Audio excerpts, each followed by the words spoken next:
उदयपुर नाम के गांव में किशोर नाम का आम का व्यापारी रहा करता था। उस गांव में वो एक ही था जो आम बेचा करता था, पर पिछले कई सालों से उसके आम के बाग में आम का उगना ही बंद हो गया। बेचारा किशोर आम बेचकर ही अपना जीवन यापन करता था। कई सालों से वो अपने व्यापार में नुकसान होने के कारण कर्जे में डूब गया। किशोर की पत्नी बिंदु और उसका इकलौता बेटा राजा किशोर से हमेशा नाराज रहते थे। बिंदु और बेटा राजा किशोर को भाव ही नहीं देते थे। एक दिन बिंदु आकर किशोर से, ओ जी, आपको कुछ लाज शर्म है कि नहीं? बेटा आपका 10वीं कक्षा में आ गया है, कल को वो कॉलेज में जाएगा। 10वीं कक्षा में होकर भी उसके पास एक साइकिल तक नहीं है। कॉलेज जाएगा तो उसको बाइक की जरूरत पड़ेगी।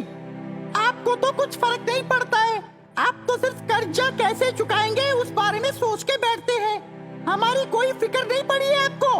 हम चाहे जैसे भी जिए या मरे, आपको क्या पड़ा है? मेरे बेटे की पढ़ाई खत्म होने के बाद आपको छोड़कर हम दोनों हमेशा के लिए चले जाएंगे। आप यहाँ पर राम नाम जप कर बैठना। ये क्या बात कर रही हो बिंदु? बढ़ती उम्र का बच्चा है हमारा, उसके सामने ऐसी बात करोगी तो उसके ऊपर क्या असर गिरेगा? क्यों बेकार में छोड़ के जाने की बात कर रही हो? बेटा सुनेगा तो क्या सोचेगा? तुम अपने गुस्से पर थोड़ा काबू करो, वरना बहुत बुरा होगा। बाप की बात सुनकर राजा भड़क गया और वो आकर अपने पिता से, अगर और मुंह चलाए तो मुझसे बुरा कोई नहीं होगा पापा। निकम्मे होकर बात कर रहे हो? आपको कोई हक नहीं बनता है कि मेरी माँ को डांटे। अगर इतना ही खुदगर्ज बन रहे हैं तो कमा के लेके आओ, वरना चुपचाप पड़े रहो। बड़े आए बात करने के लिए। इतना कहकर राजा वहां से निकल गया। राजा की बात सुनकर किशोर को बहुत बुरा लगा। वो रोते हुए जाकर मंदिर के आंगन में बैठ गया और शिव भगवान की तरफ देखकर उनके पास गया। हे भगवान, ऐसी जिंदगी क्यों भला दी है मुझे? ना घर में कोई सुख है, ना बाहर कोई सुख है। घर में बीवी बच्चे ताने देते हैं और बाहर आता हूँ तो कर्जे वाले गालियां देते हैं। ये जिल्लत भरी जिंदगी मुझसे और जिया नहीं जा रहा है। आप मेरे प्रभु हैं, आप ही मेरे लिए सब कुछ हैं। आप मेरे लिए हल निकालिए, मुझे इस दुविधा भरी जिंदगी से हमेशा के लिए आजाद कीजिए। मैं और ये दुख झेल नहीं पा रहा हूँ। इतना कहकर किशोर आकर भगवान शिव की मूर्ति के सामने अपना सर नीचे जमीन पर पटका पटका कर मारा तो उसके सर से खून बहने लगा।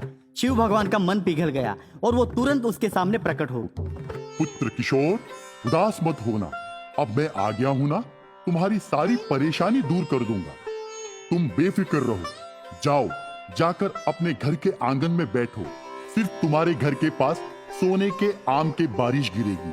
सारे आम को बटोर के उन सारे सोने के आम से एक नया जीवन बिताओ। आगे से तुम्हारे घर वाले भी तुम्हारे साथ देंगे। तथास्तु। इतना कहकर शिव भगवान वहां से गायब हो गए। किशोर भागते हुए अपने घर के पास गया और अपने घर के आंगन में बैठा। बहुत सारे बोरियों का बंदोबस्त किया। कुछ ही क्षण के बाद वहां पर सोने की आम की बारिश होने लगी। किशोर ने सारे सोने के आम को बोरियों में बटोरा।